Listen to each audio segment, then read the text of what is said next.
सहारा group के प्रमुख सुब्रत राय के निधन के बाद कैपिटल मार्केट रेगुलेटर सेबी के अकाउंट में पड़ा 25,000 करोड़ रुपयों का अब क्या होगा, इस पर चर्चा शुरू हो गई है। ये वो पैसा है जो सेबी ने सुब्रत राय से वसूला था।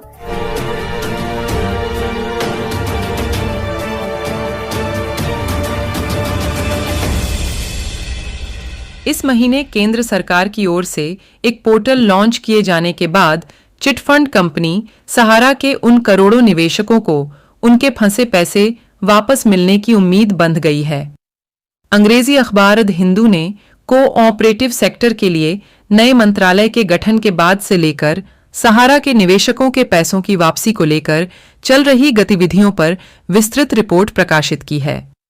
अखबार लिखता है कि सहारा ग्रुप ने देश के 26 राज्यों के 2.69 करोड़ छोटे निवेशकों से लगभग 80,000 करोड़ रुपए जमा किए थे। ग्रुप के खिलाफ प्रवर्तन निदेशालय समेत कई एजेंसियां 2008 से जांच में लगी हैं। लेकिन इसके छोटे निवेशकों को पैसा लौटाने के लिए नए केंद्र सरकार ने central registrar of cooperative society का पोर्टल लॉन्च किया है। इसके तहत निवेशकों को अधिकतम 10,000 रुपये लौटाए जाएंगे, भले ही उन्होंने कितना भी पैसा क्यों न जमा किया हो।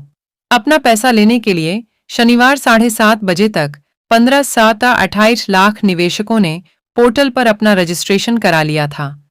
निवेशकों का पैसा लौटाने के लिए लंबी कानूनी प्रक्रिया के बाद सहारा से भी रिफंड अकाउंट बना था। मंत्रालय फिर जाएगा सुप्रीम कोर्ट।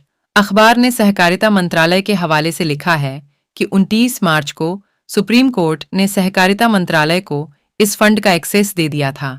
इसके बाद से ही 5,000 करोड़ रुपए के इस फंड से निवेशकों को पैसा लौटाने का फैसला किया गया है।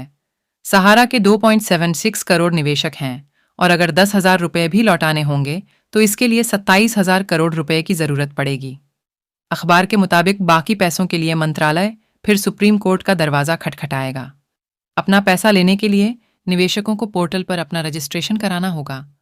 अखबार ने मंत्रालय के हवाले से कहा है, ग्रामीण क्षेत्रों में कॉमन सर्विस सेंटर्स को इस काम के लिए उन निवेशकों की मदद करने के लिए कहा गया है जिन तक कंप्यूटर और स्कैनर की पहुंच नहीं है।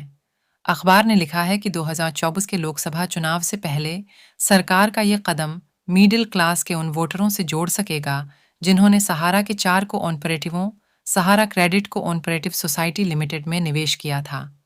ये सोसाइटी हैं Saharayan credit cooperative society limited, Saharayan universal multipurpose society limited, Hamara India credit cooperative society limited और Stars multipurpose cooperative society limited.